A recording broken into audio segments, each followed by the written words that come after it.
Is it though? Welcome to Happy Hour, brought to you by Best Damn Bookkeeping.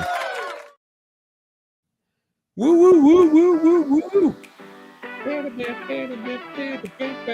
right, let me find us out here. What is up, people? Happy Wednesday. Happy Wednesday, Jai. Happy Wednesday, man. We're Happy doing Wednesday, it. everyone. We're out here. We're live. Oh, I gotta hit the live button for Instagram because I forget that like 90% of the time. Guy, do you want to do the thing where you take the post that's on the Best Damn Bookkeeping page and put it in my feed on my personal page? So when I yell at everybody to go to the Best Damn Bookkeeping page, they don't have to yell back at me. All right, we're doing it. I think we'll have an Angela today. I don't know who else we'll have. We'll see who else we have. The link is out there in the world. And if you're out there in the world and you got a safety story, because we're talking about safety stuff today, if you're out there and you're like, Dan, let me in, I got a story for you, let me know. Drop in the comments. Interactive episode today. And this kind of hit home for a couple different reasons. I had Kevin Hargis on the show last week. He was fun. Did you get a chance to dig into that one at all, Jai? Did you check that one out? I haven't. So he just fun dude to talk to, and he was on the IWCA, the International Window Cleaning Association board. And it's the so guy with the rip yeah, he's missing sleeves, suit, right? He's missing sleeves. Yeah. He was a lot of fun to talk to, and we got into a lot of safety stuff, and he has a big time safety focus. And I think like when I was younger, I always took safety for granted because I felt like I was invincible, like we all do to some extent. And especially like getting older. And I mean, like I went for a 4.5 mile run today, and I feel like my body's just like shrunk and collapsed. Like you feel things way more. And so I'm so much more conscious about my conscience is conscious about like what I'm doing to my body. And like I'm so not afraid, but I'm so much more aware of like making sure I don't injure myself. Like so safety is always top of mind. Like I deer hunt a lot, and when I was younger, man, I was like climbing up trees and hanging stands. I didn't have safety ropes. I was climbing a damn tree, just hold on to the tree. And now, man, I got like 3 safety ropes around that son of a gun. I'm like, better tie off here, better tie off there. And part of it is just you hear so many stories, right? And so it's like you think you're invincible, but you know, squirrels cross a road like 500 times before the 501st time when they get hit by a car. And so I always want to like stay out of the trap of, well, I've done this 1,000 times before. So what could possibly go wrong? We'll see if Zig jumps in here because Scott Ziegler had an episode on his hunting podcast where like something like that happened. I'll probably, if he checks in, I'll let him tell it. Otherwise, I'm going to tell it on his behalf. And it was actually him telling the story about one of his buddies. But I've definitely had some of those near misses in my life too. And I'm just so much more conscious of it. I'm going to just do that 1,000 times this episode is what's going to happen. And I've mentioned this on the show before. We've never done an episode specifically about it, but we had a fatality in our Minneapolis business probably 4 years ago. And it's still 3 or 4 years ago. And it's still like it rocks us. Like Andy and I talked about it this morning, and it like, I was reminded of it last week on the show, talking about safety stuff with Kevin Hargis and water-fed poles. And we had a technician of ours that was like a super good kid. I think he was 24, muscular dude. Like just, it was like a freak thing. Got electrocuted using a water-fed pole, and that was it. Zap. And it was an extra bummer because like he was our safety dude. Like he knew what he was doing. But the wind picked up and you got this huge pole and he didn't want to drop it back in the street. So he held on to it. Power lines were behind him, and that was all she wrote. And so it's so funny because it's like, funny is not the right word. It's like catastrophic because you know the risks. You even know what to do, but you may have done it 100 times or 1,000 times, but that one time there's an extra variable that you're not used to or you didn't account for or whatever the case. And that's all it takes.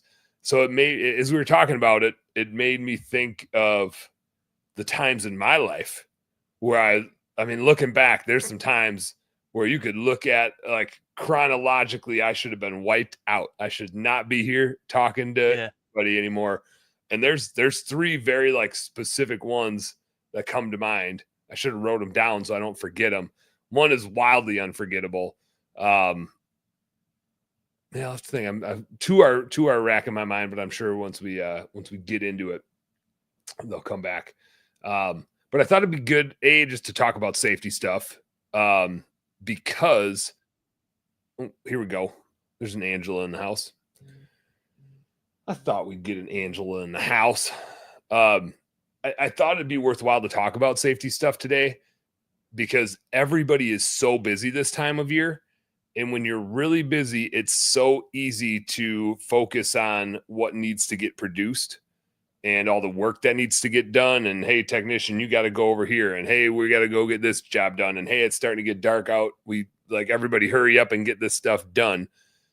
And for a lot of, especially like the exterior cleaning folks, you got a month, maybe a month and a week or two left to like go make money before the winter hits.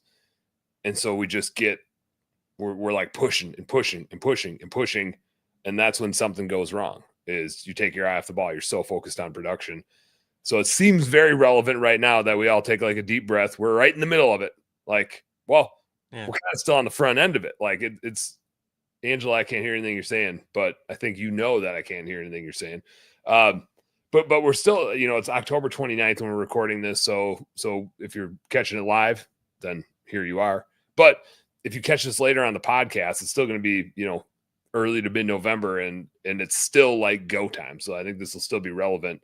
And if this is just the public service announcement of the week for you, like safety, right? Yes, it's important to go grind and make the revenue and make the money, but it's never, JC, we did that, or Jai, we did the thing where we click on the person at the same time. Just, and again, I'm like more conscious of this. I did it. I said it right. Did you catch that?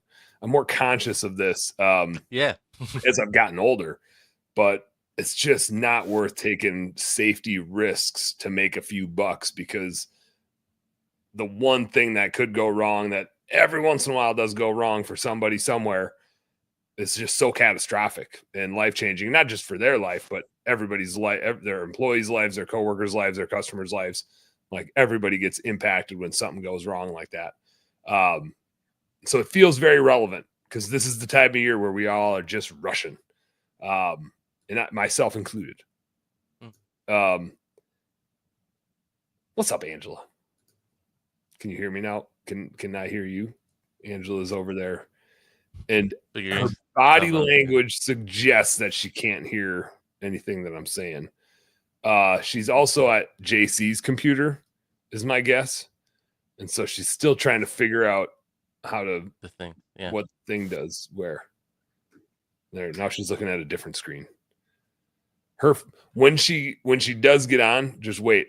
Like right now, no smile. About to be. Oh, she was in a hurry. I was gonna say, like, you'll know when she gets there, because all of a sudden she's gonna be smiling. You just know it. Yeah. Should I edit it? Still not figured out. I don't know what the problem is, but it seems like now you can at least hear me. Seems like for a while. I can hear you now. I can hear you. Yeah. That's good. You do sound like you're a million miles away. Because I don't know what the microphone that's trying to use is, but it sounds like it says, going back to your point then. Roadcaster. Not better. Hey, there. Yeah. That's the one. Talking about safety here, Angela. I remember this one time where I was still going to the refinery where I used to work. There was a guy there, although he was involved in an accident, but thankfully he's still alive though. Yeah.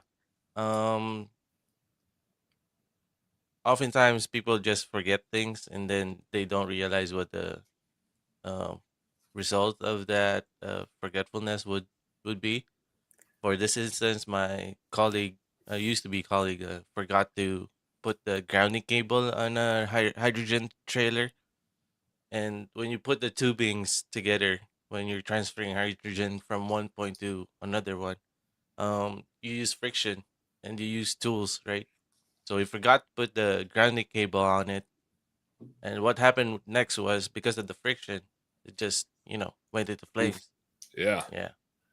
So he Yikes. got burned on his he got burned on his hand.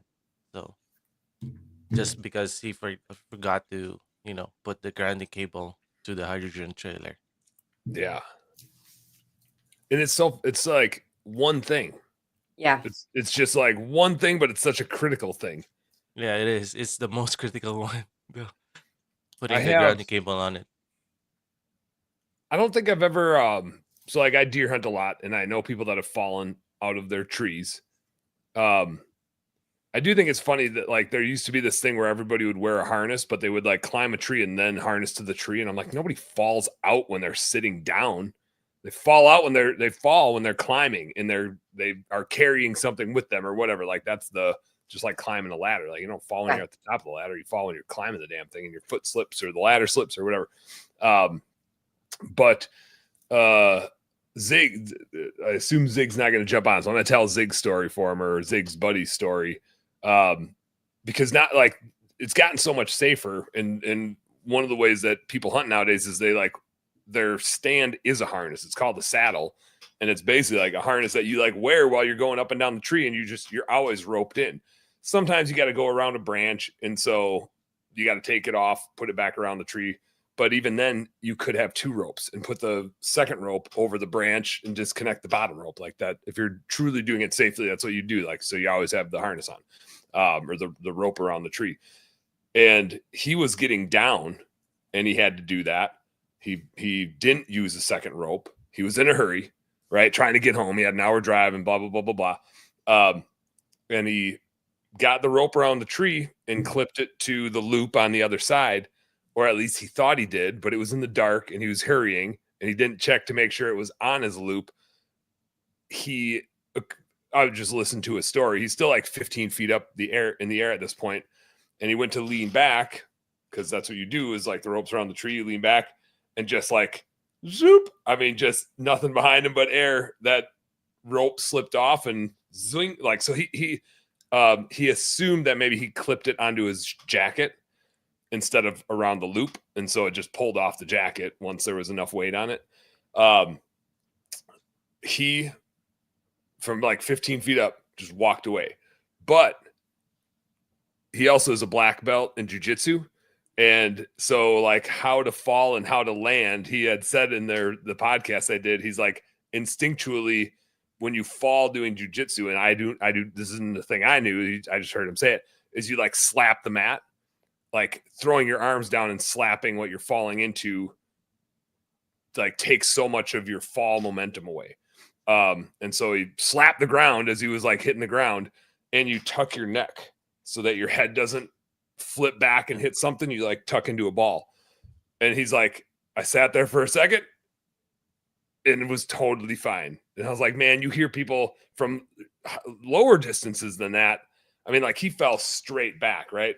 Like, I don't know how long that takes, or if you even have the thought process to be like, can I spin over and like at least face the ground to like see what I'm going to land on, whatever. Like, Be like, I hope I be never have to find cat-like. out. Yeah. Yeah. Squirrels do it all the time. Squirrels. Mark Rober has the videos where he shows how the squirrels fall and how they twist their body. It's like, maybe I'm a squirrel. But man, like something like that where you're out, especially out in the middle of the woods. Like you're out in the middle of the woods by yourself. Hopefully you got some cell reception. Before cell phones, if you fell out, hopefully you told somebody where you were going and they knew after an hour or two, like, yeah, I probably ought to go looking for him. But that one like really struck me as like, man, that's like an inch away from something catastrophic happening.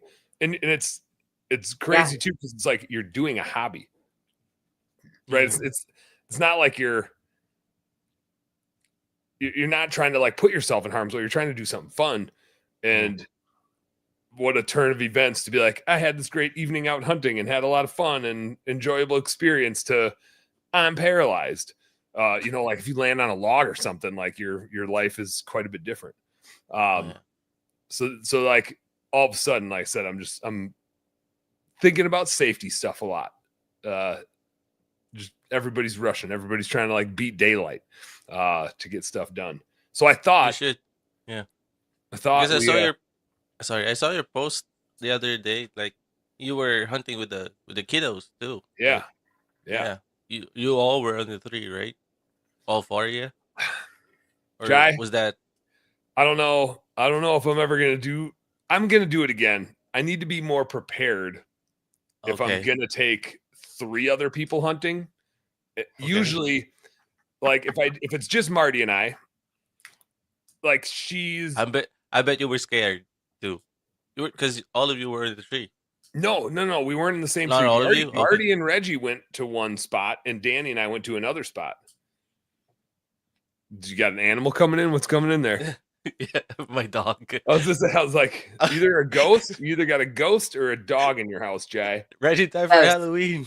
You never know. I was like surprised, man. Anyway, tangent. Sorry. Continue your story, Dan. Sorry.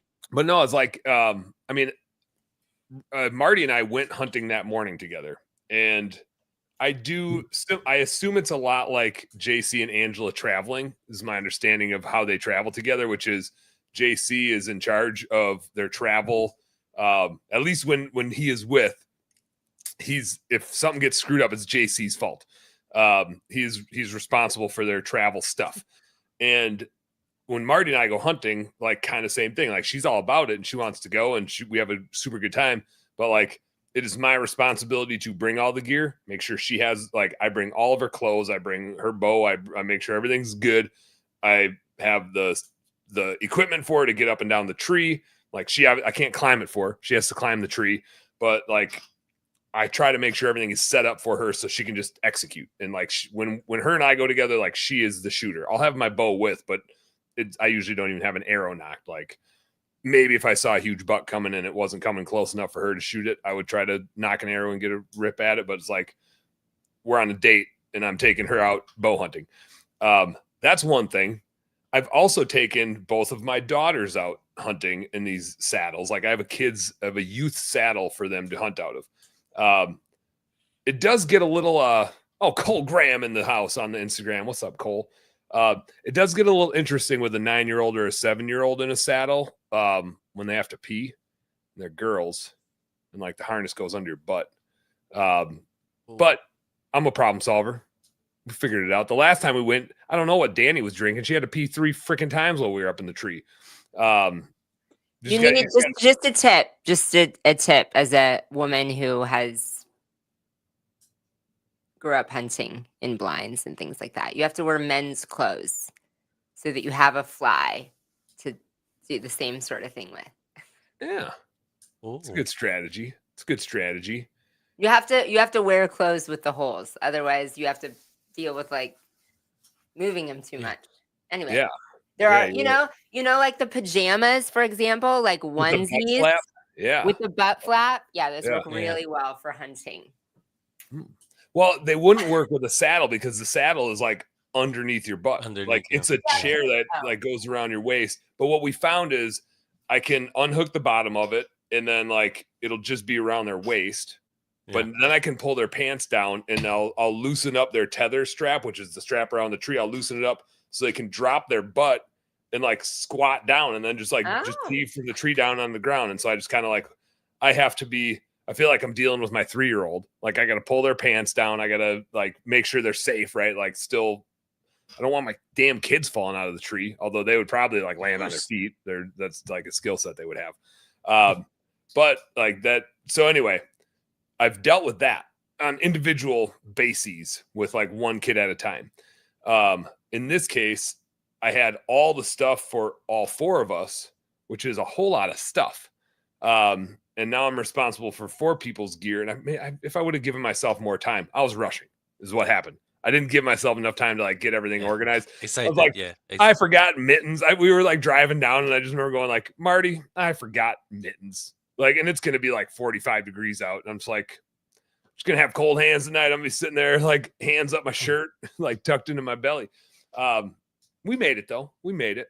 The kids don't care because they're too busy playing on phones or iPads while we're out hunting. So they don't even care if their hands are cold. It's like if they didn't have that, they'd be whining the whole time. But Of course, yeah. and their hands are probably like numb and they just don't, it doesn't even register because there's like, I'm playing games, I'm living my best life. But yeah, speaking of safety, I had to check myself a little bit because I got to the tree that Marty was going to go in. There's a ladder stand. So you like climb a ladder and then on top of it is a platform that you sit on. But Reggie is going to sit on the platform. Marty needs to stand with her saddle like off to the side. So I crawled up, I put a platform on. Well, I got to the base of the tree. The tree was dead and broken off.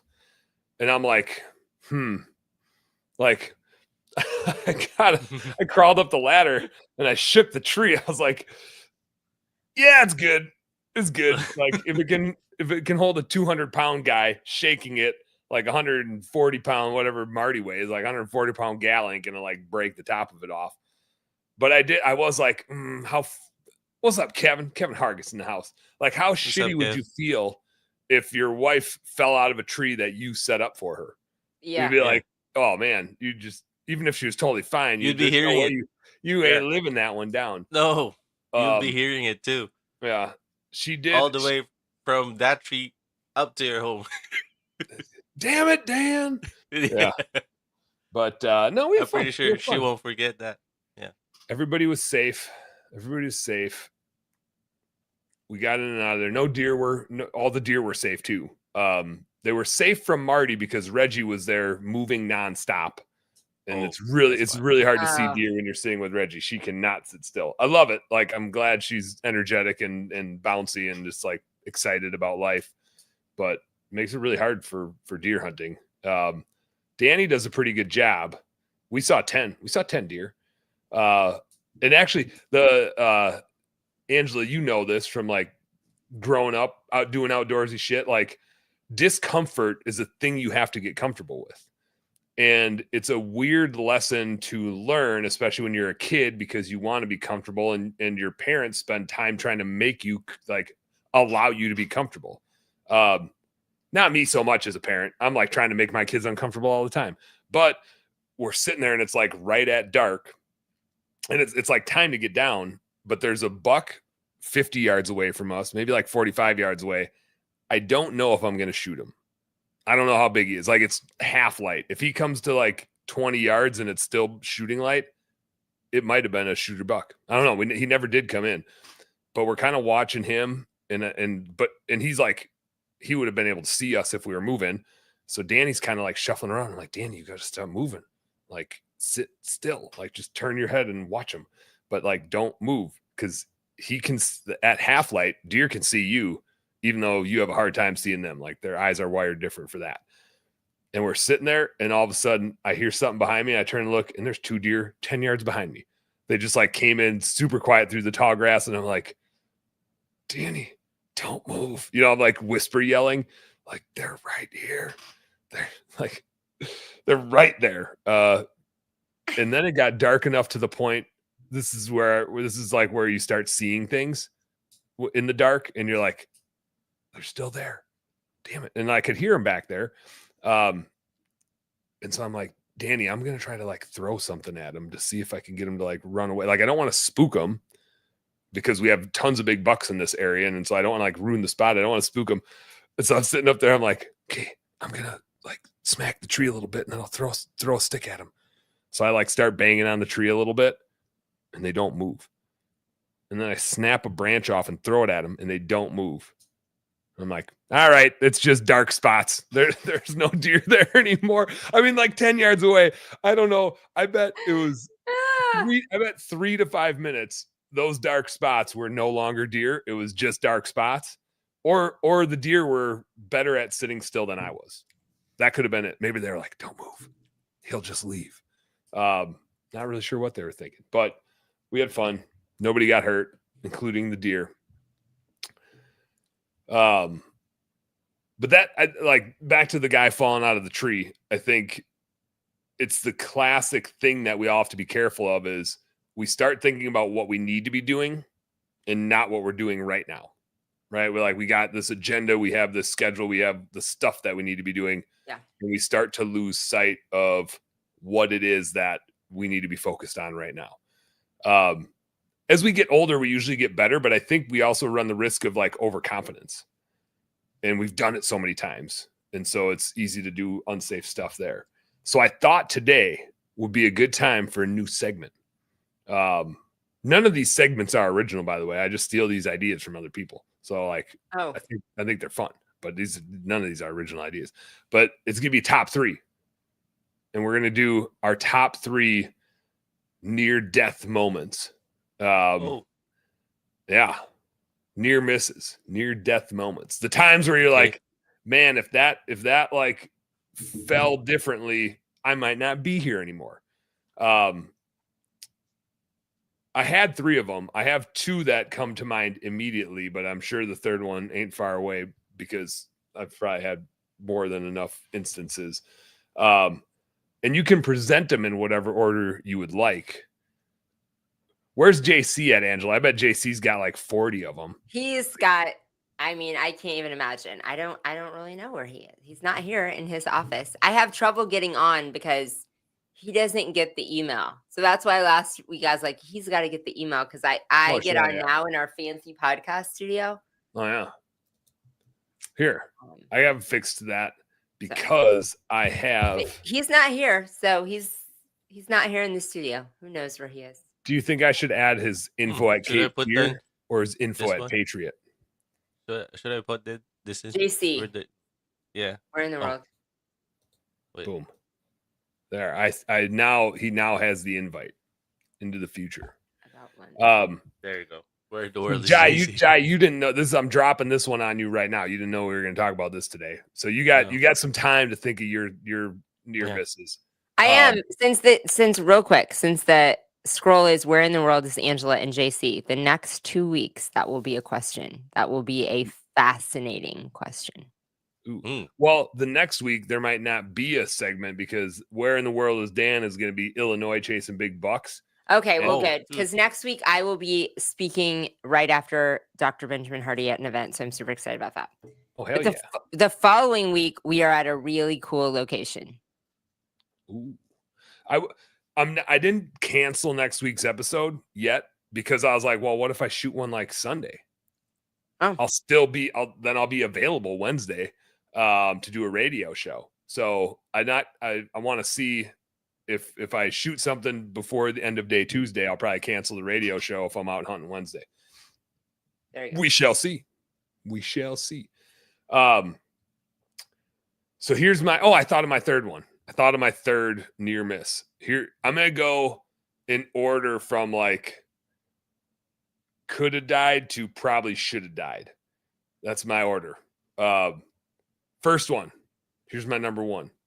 Angela, you got 3 of these puppies? You got three? No, I'm going to try and think. No, when you said that today, I'm thinking my other one too because I have a top 1. So you got a top 1. If you bring whatever you got. I was thinking like Angela. Oh, I guess I do have a couple. Okay. Angela might not live on the edge as much as some of us idiots. Like she's probably a more responsible human. All 3 of mine are my fault. Like it's not like some random ass thing happened to me. They're definitely all 3 my fault. First one, when I was in college, and I even like knew somebody that this happened to. When I was in college as a freshman, as you do when you're a freshman, you drink too much. Drank way too much, trying to be cool. And I threw up in my sleep. And I don't remember it at all. Like I was blacked out, threw up in my sleep. It was funny the next morning because my buddy who like I had friends like staying in my dorm room with me. My buddy was like, dude, like last night you were like spitting down at me. And I was like, Dan, what are you doing? And you just went, sorry, dude. So like that became a bit between all of us. But I like woke up in my own vomit and I knew a family friend that died from like choking on their own vomit when they were passed out. They threw up and died. So that one was just like if I'm going to drink, I have to be responsible. I can't just drink and then deal with the consequences later. So I put a lot of emphasis on being a good drinker, not a drunk. I think that's really important. This is like me being a Wisconsinite joke. Drunk driving is bad. Drinking and driving is just having a Pepsi in the truck, you know? It's like they're different. And drinking is different than being drunk. Being drunk sucks. And being around drunk people sucks. Having a few drinks is fun. And you got to like know yourself and know what you can handle and know your limits and know who you can be around with that stuff. I do think it's really important. And like most lessons we learn, you kind of got to fuck it up once or twice first. So that was me like, whoa, that like hit home. I like that lesson. Like most lessons we learn, you got to fuck it up once or twice first. And that's what is really important about having a good tribe, to fuck up things first. Yeah. And like they will. One of my stories, they almost killed me. My tribe almost killed me. And the same dudes the same guy almost killed me. Now this other one I'm going to tell actually happened before I was spitting on him. So it wasn't that he tried to kill me because I had spit on him while he was sleeping and woke him up getting spit on. But sometimes your tribe like saves your ass, right? Yeah. Too. And so you push boundaries around people that you trust to like make sure you don't screw anything up too bad. So that's my third one. I don't have a objective of how this needs to go. If you're like, hey, I got one that, you know, feel free to interrupt me. I still got 2 on reserve, or I can just plow through all 3 of mine, whichever you guys prefer.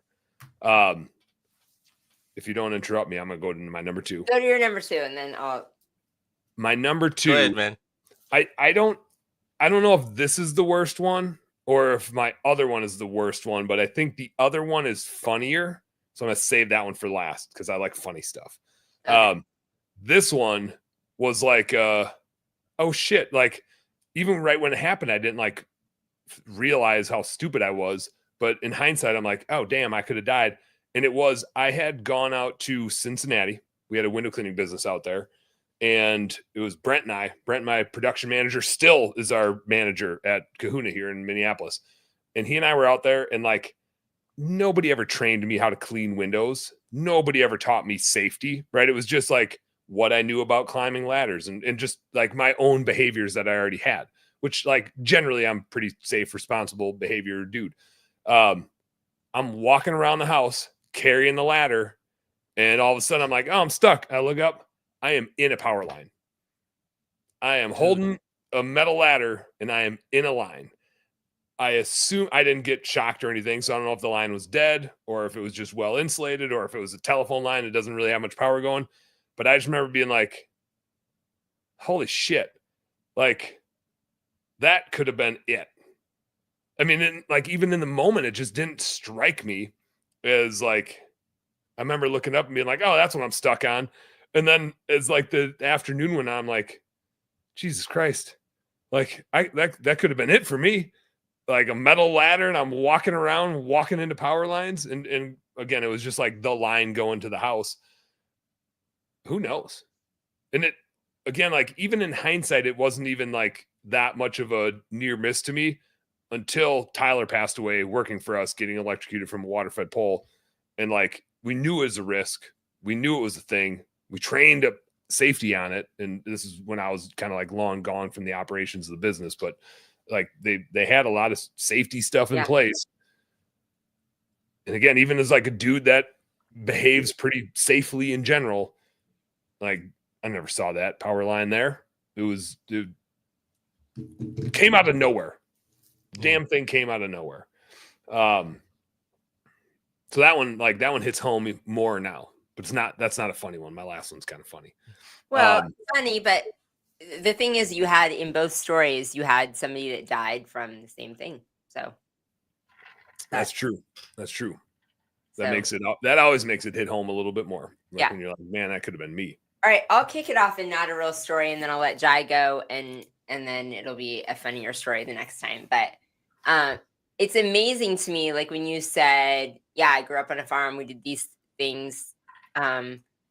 like how unsafe. Like I just don't know how I didn't die as a kid on a farm, and lots of kids did die. Yeah. Right? Yeah, Like the safety things. So my dad was a custom harvester, and so we had like 4 to 6 combines going at a time, going through a field, and tractors and auger wagons. lined up where they're like staggered. One, Yeah, kind just of- like you see, like wheat harvest, we would travel from Oklahoma up to Montana in the summer. And as little kids, my mom says I'll remember this different, but as little kids, we would like run up to the combine while it was still going, because by all means don't stop at the combine because you got to keep harvesting. Yeah, you got to keep We'd harvesting. run up to the combine and catch the ladder and go up the ladder and give the guy their lunch and run back down, jump off the ladder and run away and go back to the truck, get the next one, run to the next combine. Like what the actual, I mean, now I see that and I'm like, the tires on a combine, like if you fell Oh when you yeah, were jumping off, if you missed, you're toast. You're toast. At least it'll be over real quick.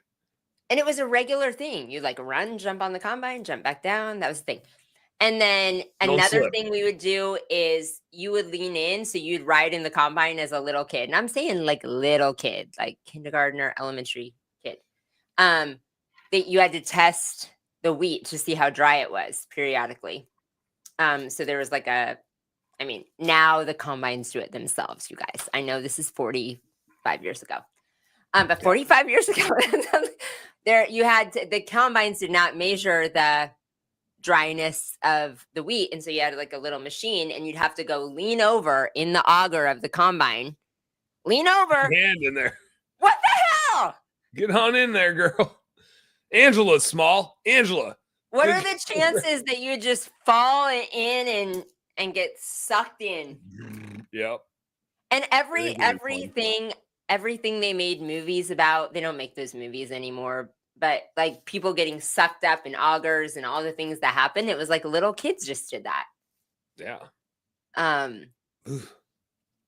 And it wasn't scary, but when I see all the people that die from it, because you didn't have TV, you didn't have social media as a kid and as parents, it's not like you knew other people died from these things.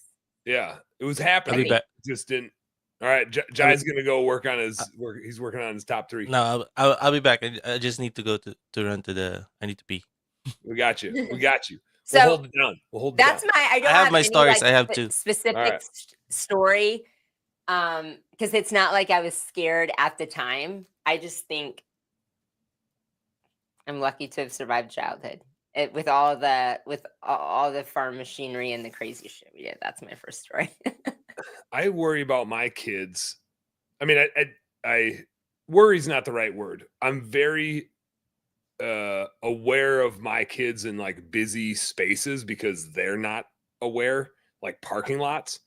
I'm like, you guys, like, I'm a yeller, and I am loud, and I will out yell anybody, and I will be louder than any other loudness thing that, like, if I see them doing something unsafe, especially in like a busy place or a parking lot or wherever, I don't care who I'm offending. Like, I'm gonna make sure my kids get the message real quick, because they just they just don't have that sense of like, oh, that's a moving vehicle, and they're not gonna see me because I'm 6. You know, I'm little.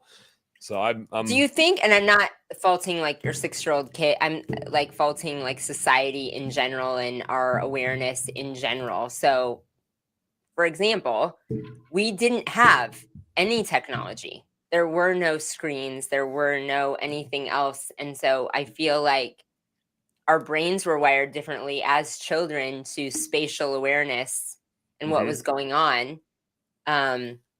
I did have the awareness of the tractor moving and what was moving and what was going on, and no fault of any parent or you or anything. I'm just saying, are our brains wired differently?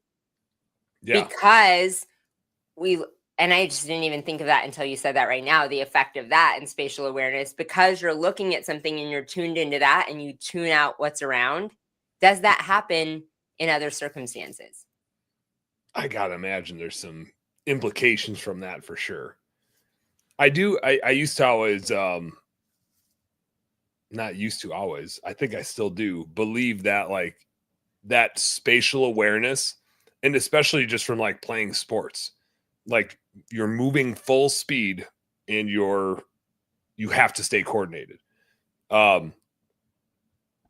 I think that has a lot to do with like who gets hurt and who doesn't get hurt as you get older, like who slips on the ice and like busts their arm up or their hip.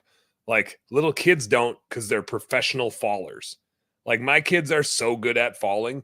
It's crazy because that's all that they do. That's all that they know. But they like get that spatial awareness of like how to fall, how to land. And that's like a skill set you learn at a really young age, and you like grow up. And I do think like playing sports helps a ton with that. Playing football, you know how to take a hit, you know how to hit the ground to like avoid getting hurt. And my girls are really good at that. And I think Crosby's pretty good at that. But it's like, but the awareness of what other people are doing, they're really low at. Like Reggie ran over a kid. We were at the playground and they're like running around, dipping and dodging and ducking. Crosby, this was like maybe all in the same trip, could have been within 2 trips. Crosby ran out in front of a kid on a scooter that was just scooting full speed, and Crosby just was oblivious to them coming through. And I talk about this with my kids. Like, I bet half the time we're in the car, I'm like, "Did you see what that person did? You have to be paying attention because pretty much everybody else is an idiot. Like, don't assume they're going to do what they're supposed to do. Assume they're going to do something stupid, because eventually they are. And it doesn't matter that you were doing the thing you're supposed to be doing. Like, you're driving based on all the other idiots on the road, like not what you think you're supposed to be doing." My story is related to that one. Yeah, like it's a real thing. It's a real thing. Yeah. But so I'll finish my thought and then hit us with your story, Jai. Oh no, you're good. You're good. But my kids don't have that awareness of what everybody else is doing. Crosby ran out in front of a kid on a scooter. Danny was swinging like off of a thing, and a little kid came up behind her, and she had no clue that little kid was there. I mean, we're in like a super busy park, and she's swinging her body like crazy. She could have kicked that kid in the head and sent that kid cartwheeling. She missed it by an inch. And the parent was like too late to get there. If it was an inch different, that kid would have been like concussed. I mean, like Danny was swinging full speed, and like that kid would have got a boot right to the face. And then I think this all happened on the same day. We're leaving. Reggie's not listening. I start just walking. I'm like, fine, you're staying here, whatever. I'm leaving. I said we're leaving. We're going home for dinner. So Reggie, now she's 40 yards behind us. She rounds a corner and just runs over a little kid. I mean, runs over like a 2.5-year-old. Just bowls over him. And now Reggie's hurt, but she runs away crying. Like, I don't see it happen. Reggie just finally catches up and it's crying. And I'm just like, what? Like, it's fine. Just listen next time. She's like, no, I got hurt. And I'm just like, stop whining. Talk to me like a person. And she's like, I turned the corner. I look back and this kid is just pancaked. Like his mom's consoling him. And I'm like, do I go back and apologize? And I was like, nah, he shouldn't have been standing there. We're out of here. But like my kids just don't pay attention to like what everybody else is doing. They're really good. And maybe that's the thing they learn, but like they're good at controlling themselves. They're just not good at anticipating or paying attention to what anybody else is doing. Yeah. And I don't know if that's like a growing up with screens or if it's just being 7 and 9 and 3 that you just don't care. I don't know. Maybe it's just part of being a kid. Like, I think it is. do you remember bumping into someone when you were a kid? Like you were running and playing tag? I've always been flawless in my locomotion. Always. In my locomotion skills, always flawless. Okay. No, I'm sure I did some stupid shit. Yeah. I'm sure I did some stupid shit. So yeah. That's why I was like, Jai, you're up. Give us your story. I think mine's gonna be a parlay off of yours.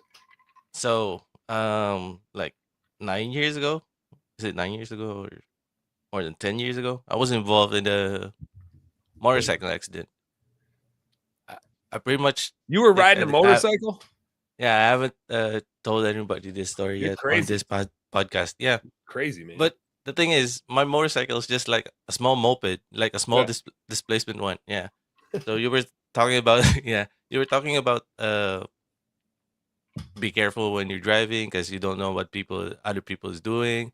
You do Like know that they're all idiots, though. Did I say that yeah, earlier? Like everybody else is an idiot when they're so driving. yeah, so Which, I and was I I was just assume that to them, so am I. Like I'm not yeah, trying to say so I'm not. I'm just saying everybody else is for sure. I was going to work. Like I had a day job before this, right? Then Mhm. I was going to work. My wife or my girlfriend, what my wife, my girlfriend at the time, we were just together, and then You had your she wife was and just your girlfriend with you, no, both I of mean I was like, that was a questionable way to tell the story there, Jay. okay, I'm sorry, my wife, my girlfriend at that time, yeah, To be my honest. ex, Yeah, man, it's JC English would is say hard, your ex. As JC would say your ex yeah, girlfriend. ex girlfriend, He'd yeah, say, yeah, okay, yeah, I was going to work, and then my wife prepared my lunch and everything. So we were together before I was involved in that car motorcycle accident. Thing is, good thing I was wearing this clunky ass helmet, which was yeah, just a half face helmet. So when you get clipped by a truck or by a vehicle when you're riding a small displacement and you get clipped, like everything slows down. Like you Yeah. feel like you've been tumbling for a long ass second, but Hmm. for me it was an eternity. Like I was upside down and my helmet was dragging on the pavement. Like Jesus. good thing I had my helmet on. Did you But did you did it like put you in front of the vehicle or off to the side of the vehicle that no, hit you? I was going to overtake on a other vehicle. Like what tricycles look like here in the Philippines, right? They are Yep. slow. Yep. And then I was just about to overtake this tricycle, and lo and behold, there's another truck behind me trying to overtake Trying two to of us. overtake you, yeah. The two of us, yeah. So when I got to the side of the person in front of me, I got clipped by this truck. He just So didn't give you the and room. then everything just slowed down after that. It does. So It does. My story has a very similar slowdown moment to it. so, So do you have so an that's idea of like when so did you like what just happened. keep rolling down the middle of the road and he Yeah, I think stopped or what the hell I happened? think I it was a good three tumbles before Yeah, I stopped and just like what just happened. Like I right. was on my Did you like tushy on my break any butt. Like did you break any no, I bones or didn't. anything? Luckily, I didn't. So thank Good. God for that. Yeah, No kidding. but I took off my helmet and then I looked at it. I saw a big scratch on the side of my helmet. Like good thing it wasn't on my face because I was just wearing a half face helmet, like a clunky ass one. I Yeah. was I was cheap at the time, but Any I helmet don't any have helmet's better than no helmet, that's for yeah sure. Yeah. yeah. So after that accident, I started, when I buy another motorcycle, I said to myself, I need to have a, good ass helmet like put Yeah. on my head. So I'm that's one. I have I can't say I've never been on a motorcycle. My parents like grew up with Harley motorcycles. They had a Yeah. motorcycle gang. I might have talked about it on the show before. They had a motorcycle gang when they were out of high school. Them and all their buddies. No. Yeah, they all rolled on Harleys, and but they would go to like campgrounds. They would drive like around the country. They would go on like long rides, and nobody wanted a motorcycle gang at a campground because it's loud as hell, right? A bunch of Harleys. Yeah. Yeah. So I bet. they called themselves the Valley Beach and Tennis Club. That was the name of their motorcycle group. And they had all like leather jackets with a logo on it, the Valley Beach and Tennis Club, which if you think about it, like the Valley Beach and Tennis Club, a beach and tennis has nothing to do with anything about like it doesn't even make sense. I'm so that when I found my parents had that, I was like, oh, you guys are fucking cool. Like you were cool enough to be in a Harley gang, and you were cool enough to come up with the silliest ass name for a motorcycle gang that may have ever been had. Oh my. Tennis on Valley, a the tennis Valley on Beach beach and Tennis sand. Club. Like how do you play that? Exactly. That's worse. That's Exactly. worse than beach volleyball. Like I mean, yeah, like how how are you does gonna a play tennis tennis ball? in the sand? The Valley Yeah. Beach and Tennis Club. And so yeah, that always they used to ride Harleys all the time. When they had kids, they got rid of them kind of for the safety reason. But I did, like, my uncle rode with them too, my mom's brother. And so I've been on a motorcycle, but the one thing I know for certain is that I don't trust myself on a motorcycle. And along the lines, like, especially with cell phones, I don't trust any of you all Yeah, if I were on a motorcycle. Like, exactly. I see what people are doing out there driving around. They're driving like assholes on there, That looking at their that was phones, and it's illegal, but they're still doing it. yeah. That was probably one of the reasons I got clipped, though. Good thing the truck driver also stopped on me and checked on me. So Yeah. kudos to that, kudos to that guy. But You got any man, other it's not fun. near misses? A near miss that I would tell a story was I used to scale up tall ass silos, like, Really? yeah, I used to do that 300 meters off the ground, like I What? used to climb it, yeah, 300 meters off, that's probably Jesus, 600 feet off the ground. Yeah, I that's was carrying crazy. this yeah, a 300 silo. meters is like 1,000 feet. Oh, is it? Oh, I mean, yeah, it's over 900. that's, yeah, man, no harness and stuff, just No, just no harness and stuff. get the You have to hell out scale of it. here. Man, I'm not kidding. I'm not even kidding. Like, you have to climb that you have to climb that thing. How There's many ladders steps? provided for you, but Yeah, how many steps are in 3,000 or man, 300 meters? it was like 5 different scalable ladders, and you have to rest on a platform beside it. Like, there's a resting platform beside it. Oh, I don't know if I can show you a picture of it, but Dude, it's not fun. And if you're 300 meters Wow. is and if wildly up there. and if you're carrying, like, maybe I'm just overestimating, maybe it's just 300 feet or stuff, but Either it's way, still that's still a hell of a long ways up. yeah, Still a hell of a long ways it's up. not fun. And if you're carrying like No harness. equipment and like Crazy. transmitter probes, like, it's not fun. It's There's like, nothing you could like tie on to that would like ride along with well, you. the ladders have this what do you call this, like rings on Yeah. it. But if you But slip, that ain't gonna catch you, is it? It's just something for you to grab nope, onto. yeah, just something to Yeah. grab onto. I would imagine. I mean, like, I would imagine like they keep Maybe getting it's better not with the 300 exercise. feet. Maybe it's not 300 meters though. Maybe I'm overestimating. I'm Even if it was overestimating 300 stuff. feet, I bet it felt like 300 meters. Man, it's not fun. I haven't told my wife this story. I don't tell work stories to my wife, so Yeah, she doesn't have the slightest idea what I used to do at work. So yeah, that's it's silly. not fun. That's wild. Oh, So I used to I'm scale not. those buildings, I'm not afraid those of silos. heights. I'm not afraid of heights. But Well, that got me. That yeah, got me afraid of heights. Yeah. I'm also not like yay heights. You know, like if Yeah. there's a spectrum, there's people that are more afraid of heights than I am. I don't know if I'm in the middle, but I'm not like, and if I'm 25 feet up deer hunting, neato, like not really afraid. But like as you start getting up there, like when I've been up on a 32-foot ladder and I'm not tied off to anything, I'm not feeling great. Like some people love it up there, and I'm like, it would be great when I get back to the ground. I'm really looking forward to that moment. I hope I get back down there safely. I don't mind heights. I'm not scared of heights, like straight up, like ladders, roofs. Most height Share my things. screen. Let me share my screen. I'm only scared of ledges, like driving through the mountains, and there's no. Yes, it's You're like driving in oh, a there it vehicle, is. and it's just like, what if you just like accidentally went? Well, here comes Jai on his moped, and and we got to avoid him because he's coming right down the middle trying to take over this tricycle. Silos. like this type of silos. Yeah. Yeah, why would you And climb imagine, silos? What was that? You just did because that for fun. I used to work in the in the refinery, and like Oh, our products used to have propylene pellets too, like the raw materials for the plastic in cars, like a beads. So they Yeah.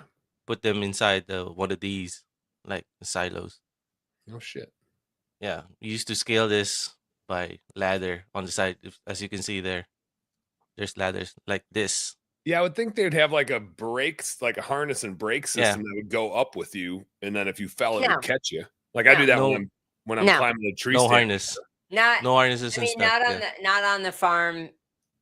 Not on the farm. I mean, you just climb. It's just like climbing a water tower. Did you ever climb Yeah. big water towers and hang out at the What top? if you slip? Me? No. Just columns and silos Did and you ever stuff. climb water towers, Dan? I don't think so. No, that and just hang was out that at the top of big water towers? Then this Was is I not supposed fun. to? Is that Scaling the one of thing I was these supposed silos is not fun.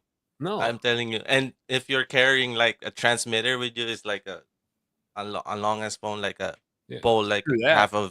half of your height, and it's kind of heavy. So you only have one hand free. Oh yeah. I would need It's a break. not fun. Give me a break. Yeah. And in the middle, you start shaking and like, I need a break, Yeah. Yeah. dude. Angela's So that's my story. Angela's the badass here. She's like, "What? You guys didn't do that?" She is. Climb water towers. Like that was the thing too. If people just did different things, I guess we just didn't die. Well, they didn't have social See, media. People died. We it's- just didn't hear about yeah. it. You know, Skip- like It says small here, town. it's Skip water that 300 towers. meters is the length of a huge cruise ship. Yeah, I think that was like. I'm sorry, Skip. I'm sorry, Yeah. Skip. I think that was probably like measurements are 100 300 to feet. 150 feet tall. I don't know if they're 300 feet. 300 feet would be 100 yards. That's still, I don't think a silo is that tall. Angela, how tall is a silo? You're a farmer. How tall is a silo? I says don't here, have any like, size. It's 30 to 275 feet. So if JC was here and you just said, I don't have any size awareness, there would be some comments and some laughs going on. I'm just oh my gosh. I'm just gonna reiterate what you said, and then y'all can use your own imaginations of what I can imagine would make about that. When it's in hundreds I of can feet, imagine more what than Casey's look is. inches. When it's in hundreds of feet, I don't have size awareness. Okay, good correction. I mean, all right. it's tall. It's not as tall as a water tower.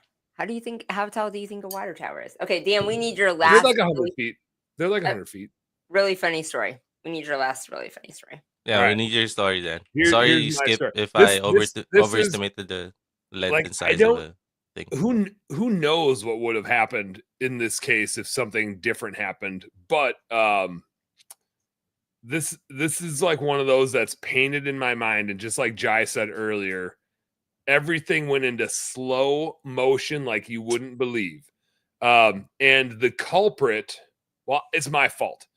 But the thing that triggered me to do some stupid shit was my buddy Zach, who also happens to be the guy that when I threw up in my sleep, near miss number 1, was the guy that was sleeping under my bunk bed in my dorm room. Sorry, Zach, you're the man. Except for this story where we were driving up to Merrill, Wisconsin, because that's where you go when your high school girls volleyball team is playing. You go, like, we had this thing, our whole football team would go to the high school girls volleyball games to just go cheer like we were at a football game. I would do the same thing at tennis matches for my friends. I would go just like yell when you're supposed to, like, you know how golf fans clap and they're just like really polite. I would go to sporting events like that. Like volleyball doesn't get rowdy like football does. Tennis hilariously doesn't get rowdy, but I'd be there like, oh, hell yeah. I'm just yelling. I'm that guy in the crowd. So our whole football team would go to the girls volleyball games and we would mock the refs. Like anytime I need to jump off then. I'm All sorry. right, Jai. Trevor needs me. All right. See you, man. Yeah. So we would go to these girls volleyball games. Like we would travel to away games if they were close and just be a rowdy ass presence. It's just fun being those assholes, right? And so we're driving up to Merrill, Wisconsin. It's like a 30-minute drive, and it's a caravan. There's like 4 vehicles, and old Zachy boy and I think our buddy Mikey Stieber are driving in Zach's car, and they had a biggie cup, you know, those gas station like freaking 50 ounces that you can get of whatever you fill it with, the fountain drink. They launched a biggie cup out their window at the Mercury Mistress. I had the green, we called it the green machine, the Mistress, the 1996 Mercury Sable Limited. Yeah, it was limited. Like they stopped making them because they were such a piece of shit. Limited, like they limited how many they actually produced, I assume. But I had the green machine. We're driving up, and this Biggie cup comes flying at me. Skip hit it here. Silos range from 35 to 275 feet. Quite the spread. Quite the spread. So we're going down the highway, and we're going like 75. This is like full blown. At this point, I think it was even like, it might have been 2 lanes, might have been 3. Like we're trucking up to Merrill. Biggie cup comes flying at me, and I don't know. Like in the moment, I don't really know what it is, and I know better now. Where it's like if something's coming at me, I'm just going through it, right? If it's a deer, if it's a whatever, I'm not swerving. Like that's a lesson you learn about driving is to not swerve. But I'm going 75 down the highway, and for some reason, my instincts were avoid the Biggie cup. And so I avoid the Biggie cup, and I do one of these. And then all of a sudden, I'm doing this, and I'm doing donuts going down the highway. Yeah. Like I am doing, we went back and I looked and I asked Jai how many tumbles he did because I also did 3. I did a 1080. The tire tracks were there for years where I was doing this down the highway. Luckily, I was a cheap high school kid and I did not maintain my tires. They were bald as shit. So if those tires were grippy, I think I would have rolled. I would have been boop, boop, boop, boop, boop, boop, like we'd have gone off into no man's land. There were 3 of us in the car, by the way, which I'll get to in a second.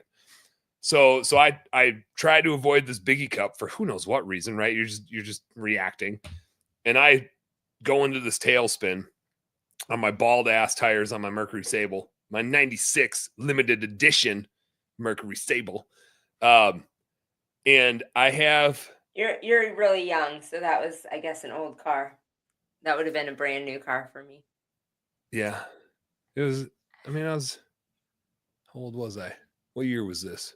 This would have been like 2002, maybe 2003. That's what we're talking here. It feels like it was longer ago than that, honestly. I was 17, 18. I was in that ballpark. In 2004. Oh my God. Yeah. Okay. I'm a pup. I'm only 40, Angela. You are a pup. You are a pup. It is always weird to me when somebody's like born after the year 2000 and they're at a bar, and I'm like, "You're born after the year 2000? Like, aren't you supposed to be 4 years old? Like, what year is it? You know?" But like your kids. Okay. Keep going. This 96 Mercury Sable. So this 1996 limited edition Mercury Sable, very bald tires. We're ripping around. I got 2 buddies in the car. I got Ryan Drangler in the front seat. Ryan went on. We all survived. Ryan went on to like go to Harvard and shit. Thank God I didn't kill him. Ryan was buckled up, as was I. Ricky Sandrini in the back seat was not buckled up. Ricky Sandrini was in the middle, arms around each of our chairs, and we're just right. It's like 3 dudes, right? We're just having a good old time, and Ricky's up having a good old time with us. As we're spinning, and I mean, this is so slow motion. It's like I'm there right now telling you the story. Ryan is like ghost white, just like, like screaming, we're gonna die. We're gonna, like, he is losing his shit. I mean, I didn't check his pants, but he lost it. And he lost it for a while because 3 turns took a long time in slow motion. He is out of his wits, losing it. Ricky Sandrini, arms around both seats, no seatbelt on, is going, wee! Like, to him, we're on a roller coaster. He's having the time of his life. He thinks it's the coolest thing in the world. And I wish, you remember that 70s show where they would go around the table and like camera just one at a time to each character. Yeah. My face, I was just like watching the 2 of them. I don't know that I even had an emotion or expression on my face because they were so extreme. I didn't know what to do with myself besides I'm like, guess here I am spinning around the highway. I hope nobody hits me, right? Like wasn't like we exited the highway. We're just in a cloud of smoke, and I can see the outside kind of rotating around us, and we're just blocking everybody else from going where they need to go because we're taking up the whole fucking highway. As we make our third lap around, and everybody's like getting all their emotions out in my car, we come to a halt in the gravel, like right on the edge of a cliff. There was the cliff that you talked about earlier. We stopped in the gravel.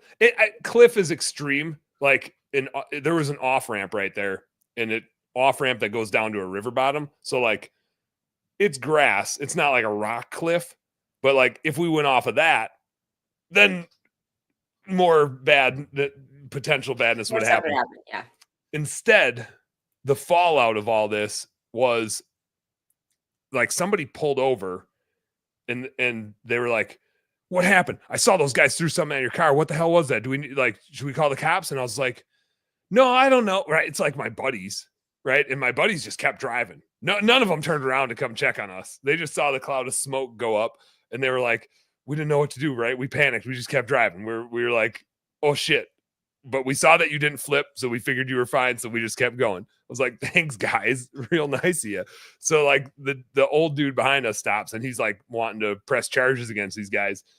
And I didn't tell them they were like my buddies. You know, I was just like, oh no, it's fine. We're good. I probably need some new tires. We start driving and my car is just like clunk, clunk, clunk. You would have thought I had a square tire on that damn 1996 limited edition Mercury Sable.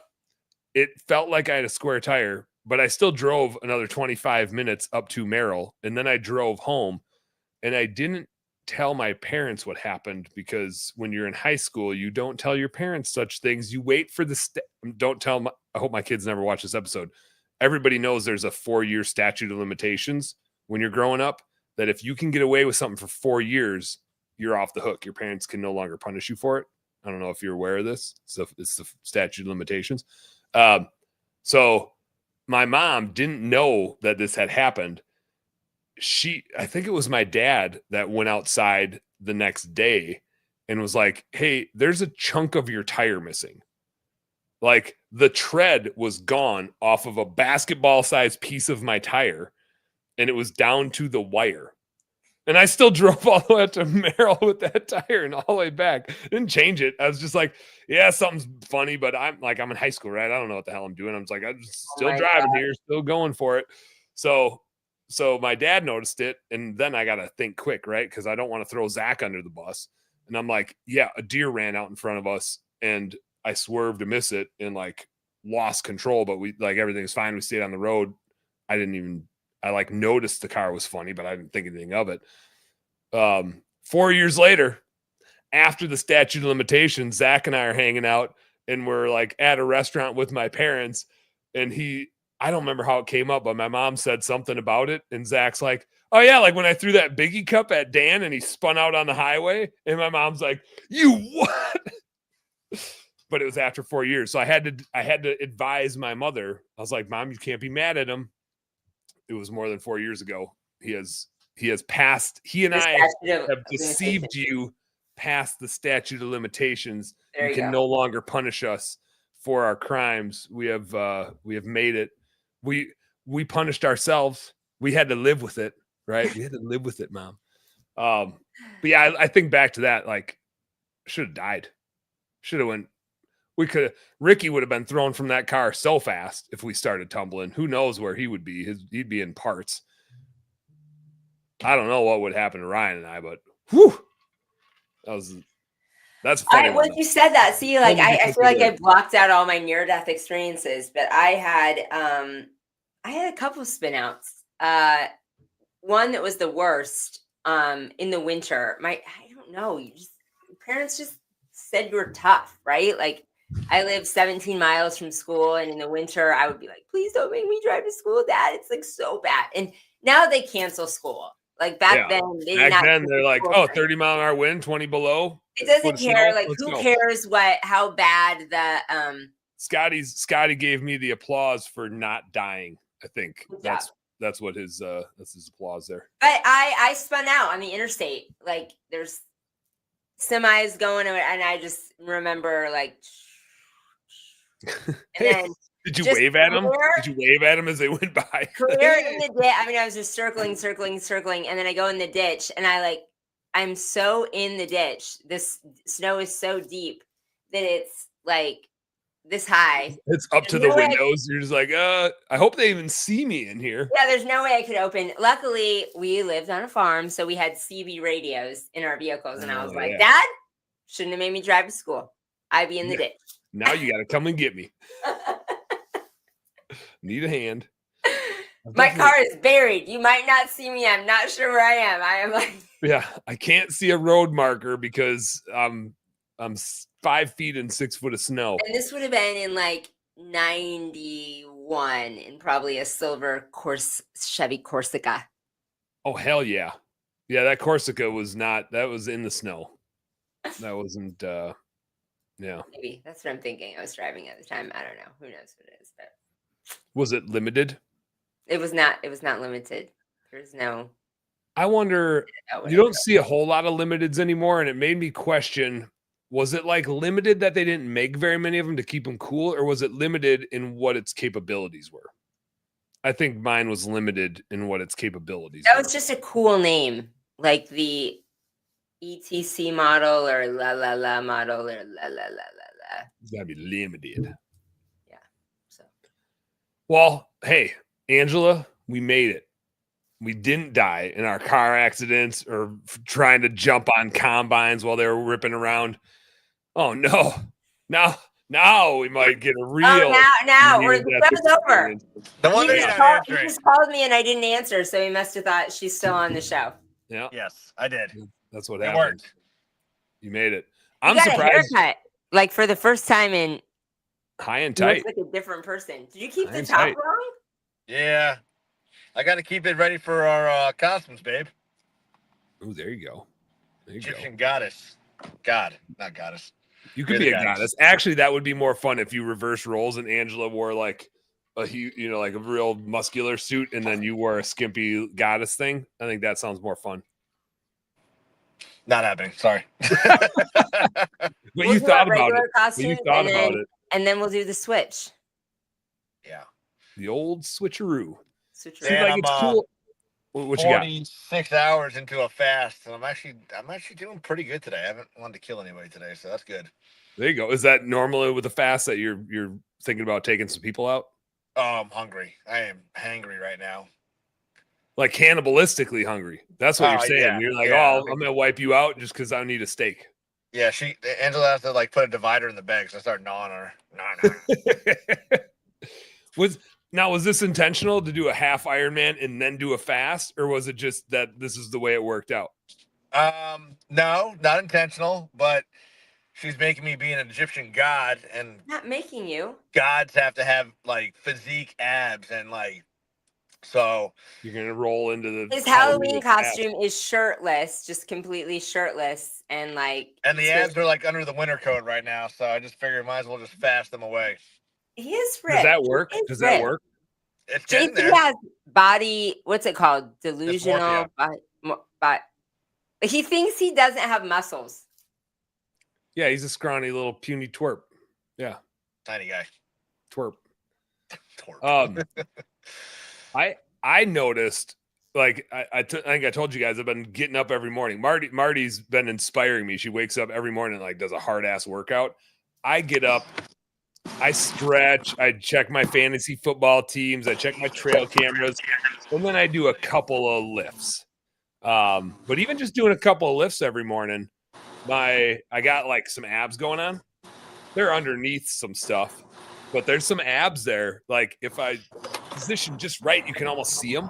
I cannot see my abs. I spend a lot of time doing abs. Some of that stuff is just like I bet if we did like a plank or anything ab related, you would do 10 times more than me. But I also bet I could have a 6-pack sooner than you. It'd be weaker, but It's just like the way your body works. I don't know. I don't understand it.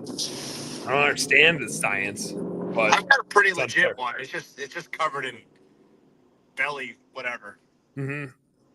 Yeah, mine's covered in a lot more belly, whatever. But I've been doing some crunches every morning. I've been doing some pecs, some biceps, some triceps.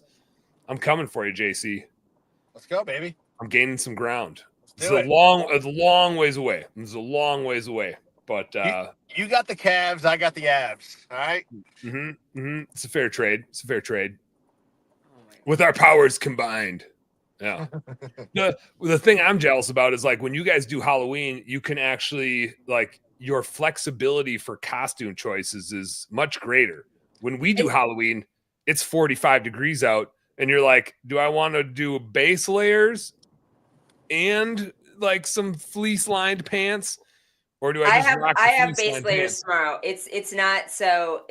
It's not looking as pretty here. It's getting colder and you have to have a heater outside, and I have fleece lined skin tone. Oh, there you go. Yeah, because the old skin toners Friday it is 48 for a low. for a low, and so it will be it's 48 That for the low low. is Saturday morning. That Friday low is actually Saturday morning. It'll be warmer than that. 60 is the high.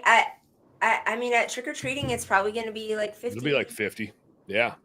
Okay. Yeah, you're about in our chilly. wheelhouse there. It's a cold. It's definitely a cold Halloween. I remember many Halloweens where I was sweating and miserable. Last year we were sweating. It was hot. Yeah.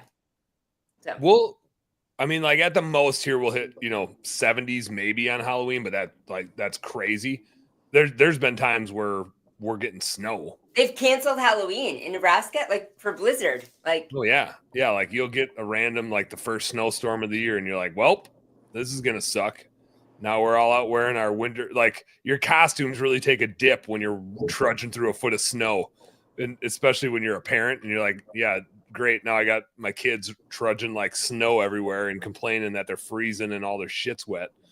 Give me some candy and shut up. That's usually what I tell them. Do you so you out trick or treating, or the trick or treatee in the house?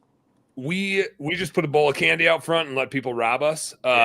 And I take a bunch of beers out with me, and that's my job is to drink them. And I also push the stroller. Like usually like Crosby would jump in the stroller here and there. I think this year he's just going to be a rambling man. I think he's going to be on his feet the whole time. But I'm still going to push the stroller to carry my beers, and it's the receptacle for the kids to come back and dump their candy. Yeah, they can throw it in the bottom of the stroller. So it's more like a wagon now. It's more like a wagon this year.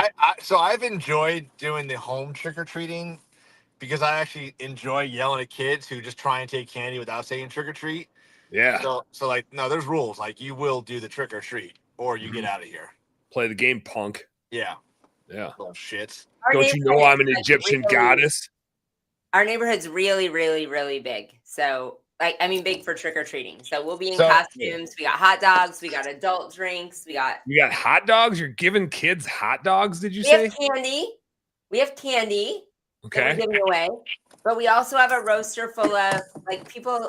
You'd be surprised. Last year we gave out 100 hot dogs. We have candy. Okay. But then people need to eat. So this is probably like really freaking our neighbors out right now. We've got this background up on our garage. Oh yeah. And they're probably like, "Why? This doesn't make sense." But yeah, Friday night it will make sense. It will make sense. Or Friday. I dig it. Yeah, and your kids are older, right? So it's like you're not gonna go trick or treating. No, they won't let me. Yeah, you've graduated. We still got. I still no, got now a good. It's about us. Although they are having a Halloween party, we will send pics of the Halloween dry ice. Like they're having a teen Halloween party. That's kind of fun. Yeah. Yeah.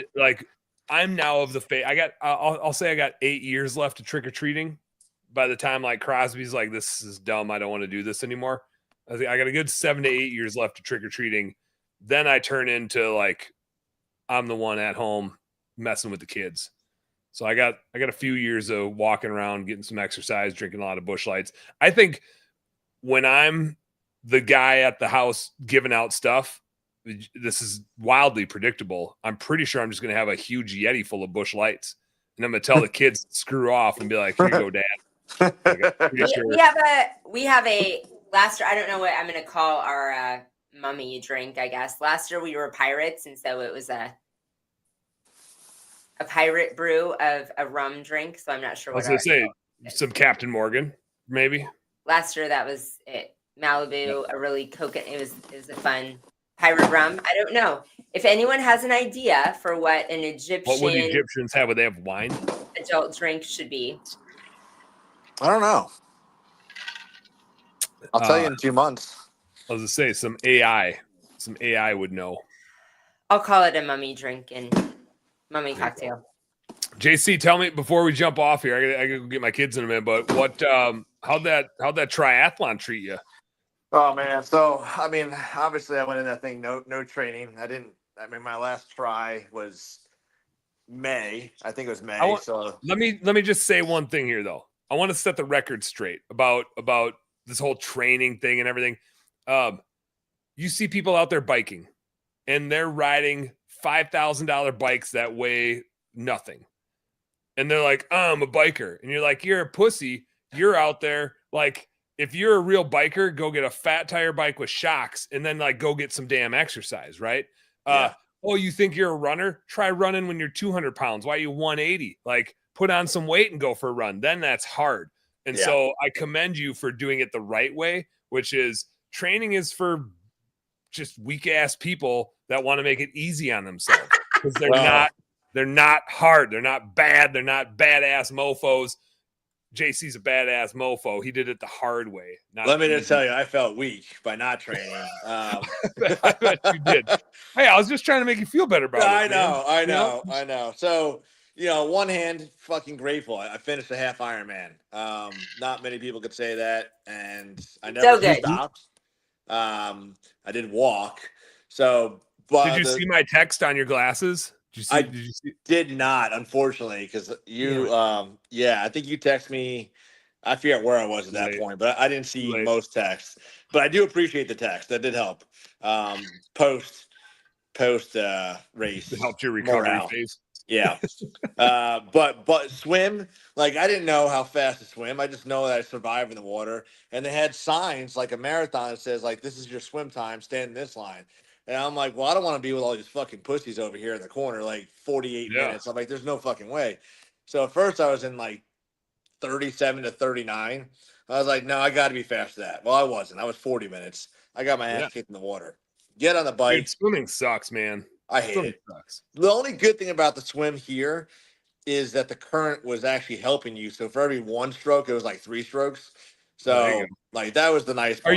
Are you like aggressively front stroking it the whole time, or is there a point where you're like back stroking, breast stroking, like I'm just staying alive? Oh, side stroke, mid stroke, butt stroke, and trying to pee while stroke, all the things. Dude. Yeah. Hey, now's the perfect time to take a leak. Well, the worst part was like I had my tri-suit on and then a wetsuit on, and of course I had to pee as I'm standing in line to get ready to go in the transition. Well, I'm like, this is going to go by quick. No, 30 minutes later, they finally like call our leg to go in there. So I had to wait 30 minutes of like doing the pee-pee dance. And that was interesting. So get out of the water. So you were on like your second stroke in the water and you're just letting it rip. Oh yeah, dude. It was, just warm as can be in that thing. Like it was 48 degrees outside, 68 in the water and like 84 in my wetsuit. It was great. There you go. Yeah. Starting hot. There you go. Yeah. That's a good strategy. Transitioned out of the water to the bike. I was dying, dude. My legs were fucking shot. But then I had to pee again. Cold water. Yeah. So, it was 68 the water, but then you get out to 48 degree weather, so that sucked. Yeah. So then I ran. The run was to the freaking transition was long. I mean, I'd say that was easily a half a mile run. Oh shit! Yeah. The transition was a half mile run. It was long. Fuck like that. It was bad. And bare feet. Bare feet in the rocks. Had to pee again. So then I'm in the transition on the floor, peeing on the ground because I didn't want to go to the bathroom. I was like, I'm just gonna sit here and just pee on myself right now. It felt really good. That's not normal though that the transition would be that far away, isn't it? Like no, and like the way they had it looped, like you had to cross the street to get to this area. but then they made it like it was really like the one I did last year. It was quick. This year, because of how many people, 3,000 people, they just had to make it really long to make sense, I guess. Bike, I biked. I mean, I survived. I didn't die. I thought in my head it was 52 miles. It was 56, and at mile 44, I had to pee. So mentally, I thought I had 8 miles to go. And then when I found out I had another 4 after that, I started like crying inside. And so I tried to pee on the bike, and it was impossible for me to do it. I'm sure it's possible. I just couldn't do it. And then run. Stand up, pedal, and pee. I thought about it. There's a lot of this Iron Man story that involves peeing. Well, look at how much he's drinking right now. The guy It drinks was water. 7 hours of freaking exercise, babe. I mean, what do you want? Trying to stay hydrated. Yeah, and then run. I did like 2 miles, and then my knee just freaking went out, and I was like, let me just freaking keep running, and then I'll stop running, stop running. And then I got to the point where I was like, you know what, JC, you're not freaking gonna beat anybody. You're only gonna beat yourself if you keep running. So I finally just said, look, let's just walk. It's nothing. It's something I've never done before on any race I've ever in my life. I've ever walked a freaking run. And I mean, I finished.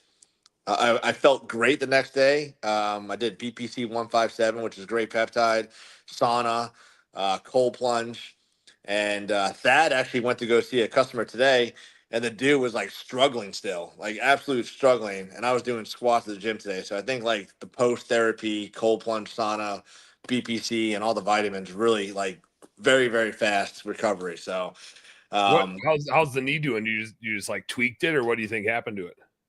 I don't know.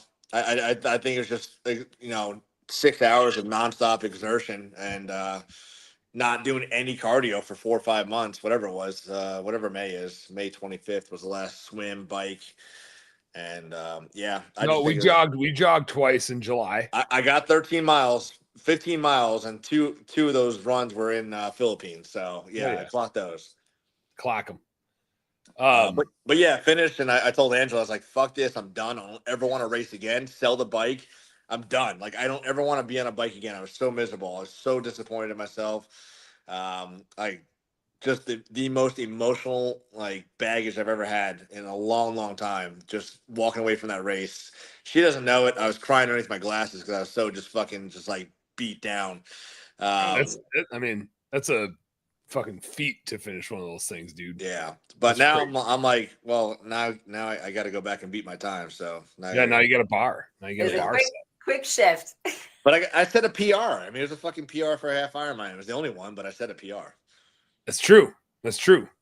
And now, like you got a measuring stick for yourself. Yeah. Now I could like jog it and like go really slow, but just not walk and still be. Yeah. You missed it earlier. Now that you're here, Angela said something to the tune of, "I'm bad at measuring distances." She probably said measuring. First of all, she probably said measuring. She did say measuring, and I was going to call her out, and I was like, "Nah, JC's not here, so I'm not going to make fun of her." I decided you did say measuring, and I like. This is like it's hitting me. I made a specific decision not to make fun of her just today. But she said something about having a hard time. Distance wouldn't have covered what you're trying to be for inappropriate. Distance wasn't the word. I have a hard time measuring the length. Size. You said size. You said size, and I was like, "Where's JC when you need him?" Like, yeah, I've been telling her 10 inches for 2.5 years, and yeah, she's like, I just can't understand size, And I was like, well, I'm not going to make the joke because JC's not here. I feel like it's his joke to make, but there's a joke in there. And plus measure. It says measure. Yeah, measure. Nobody says measure. It's only Angela. She says that. I do. I love when like you got your shtick. That's Angela's shtick. That's measure. She's like, it's a thing that only Angela does. And you know it. And she pulls up. Dan's got Bush Lights. There are a lot of people, not a lot, but there are handfuls of people. There's not a lot. No. There's handfuls of people that we've crossed. There's speakers and things like that say it that way. Yeah, because they're British. No, there's probably more albino Alaskan Eskimos than there are people that say measure. Sorry. Yeah. In the United States. British people, yeah. But hey, you know. Do British people say it major? Oh, hell yeah. Well, somebody from Britain chime in. Who's out there that's from Britain? Nobody. Okay, fine. They say a lot of things really fucked up. They do that all the time. So it's just part of their shtick. I'm just British. You gotta start saying bloody a lot more when you gotta put emphasis on. All right, I gotta go get my kids.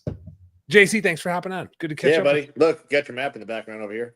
Hell yeah, you do. Oh, well, it's your map.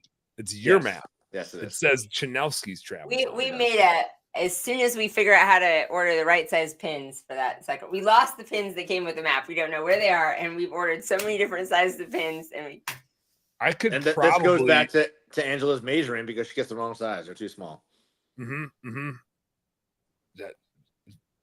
So we have made a dent since we got that map. We've measured. We've done a lot of damage of pins. We're gonna have some more damage. This is gonna go downhill here. I could probably look back at where the hell I ordered that thing from. I bet you could buy a box of pins from the place I ordered the map from. Could you look at that for us? Because I could probably figure it out. I could probably do some searching in the old inbox and see where the hell I ordered that thing from. I'll do that. I gotta go get my kiddos. You guys are awesome. Peace out. Hold on. I gotta figure out who I got on the show tonight. Normally Jai would be here playing music while we wrap things up. I should probably find out. I didn't dance at all today. Keith Kalfas is on the show tonight. Oh, Guy Keith Kalfas. I haven't jammed with Keith in a long time. I'm super excited to catch up with him. that's awesome. I might even go make a Facebook event about it right now, quick. Yeah, jump on tonight, 8:00 Central Time, 9 Eastern. Where's my camera? It's up there. The man, Keith Kalfas, is here to hang out. That'll be tons of fun. Keith, he's just entertainment. He's pure entertainment, pure small business entertainment. So join that one. I got aggressive on lining up guests, Angela. I'm booked up like almost through December. I got a few that I got to like finalize. Been aggressive, mostly because I had been lazy, and all of a sudden I was like, "Oh shit, I don't have a guest for the next week." I was like, it's because you're so cool and so in demand. No, it's just because I got lazy. But I do have like another person that's trying to line guests up for me recently, and they have a bunch, so I got to like sift through those and see who I think would be good for y'all. We'll have some fun. That's all I got. You guys all know what to do. Work smarter and harder. Go earn some pride. I'll see you in like 3.5 hours with the guy, Keith Kalfas. See you, Angela.